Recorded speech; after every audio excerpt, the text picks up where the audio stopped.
Bismillahirrahmanirrahim. Assalamualaikum warahmatullahi wabarakatuh. Alhamdulillahirabbil alamin. Wassalatu wassalamu ala asrofil anbiya'i wal mursalin wa ala alihi wa sahbihi ajmain. Amma ba'du.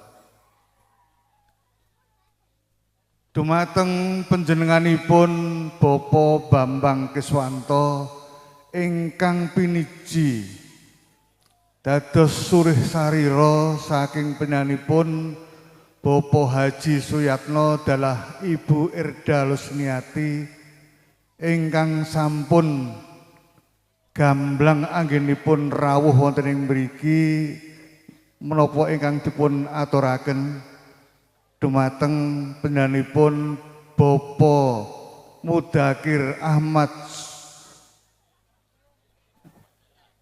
Mujadi Ahmad Mudakir dalah Ibu Romdiah kanthi gamblang lan sampun kita mangertosi sedaya. Sepindah salam taklim saking penyanipun Bapak Haji Suyatno dalah Ibu Irda Lusniati kula tampi. Wassalamualaikum warahmatullahi wabarakatuh. Salajengipun menapa ingkang dados sedya panjenengan ingkang sampun kersa nglarap penganten kekalih saking dukuh Mojo Songo RT Gangsal RW 8 Desa Mojo Songo Desa Njuruk Mojo Songo Kabupaten Boyolali kula tampi kanthi leganing manah sadayanipun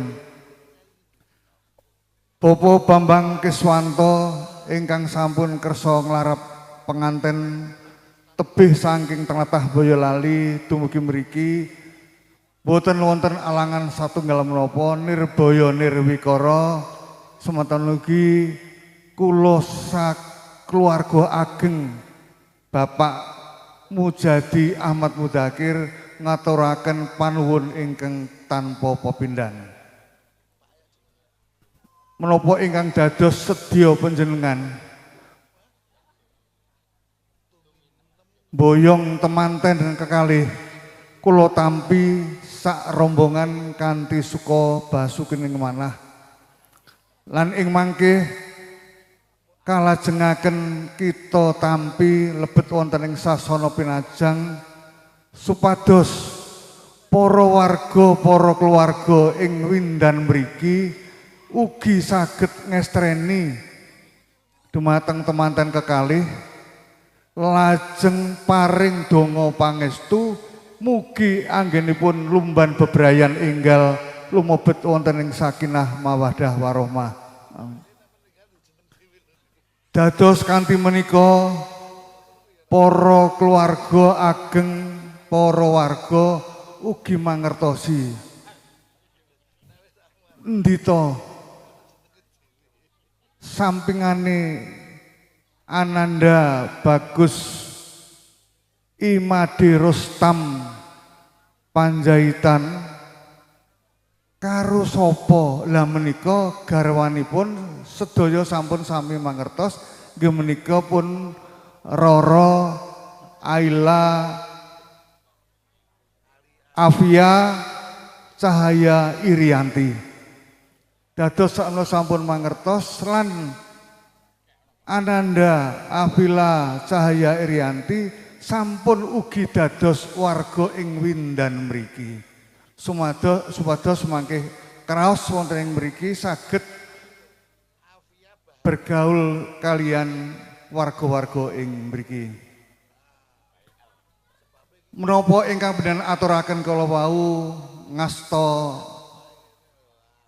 angsul-angsul dipun tampi kanthi sekeca kanthi sae mugi dadosna renaning penggalih Bapak Mujadi Ahmad Mudakir sekeluarga. Menika ingkang saged kula aturaken salajengipun selami pahargyan menika kula tilenggan ingkang sak mardika-mardikaning manah ngantos paripurnaning adicara mangke lan kula ngaturaken sugeng kundur mugi ngantos dumugi Boyolali boten wonten alanggan nirwikara. Amin. Cekap semanten atur panampi kula dumateng panjenengan Bapak Keswanto mugi ndadosna uninga mbok menawi wonten lepat kula anggenipun matur kula nyuwun pangapunten ingkang tanpa pepindhan kupat janure kelapa yen lepat nyuwun pangapura. Billahi taufik wal hidayah. Wassalamualaikum warahmatullahi wabarakatuh. Sampun paripurna atur pangandikan pasrah ingkang sampun kasaliran ini panjenenganipun Bapak Bambang Kiswati kinarya sesulih saking panjenenganipun Bapak Suyatno sampun katampi panjenenganipun Bapak Haji Agus Purwono kinarya sesulih saking panjenenganipun Bapak Mujadi Ahmad Mudakir. Wonten tata cara sajengipun tata cara gepyokan saha kaunjukan tirta wening. Wonten ingkang kepareng hanya mektakaken ubo rampih Ibu Anik Supono saha Ibu Purwanti. Wonten adicara gepyokan saha kaunjukan tirta wening kapratitisaken saking MUA Ujidian kabiyantu dening Ibu Danang Anggara Biyanto saha Ibu Rini Sukarno. Rahayuning sedya kawula aturaken sawetahipun sumangga.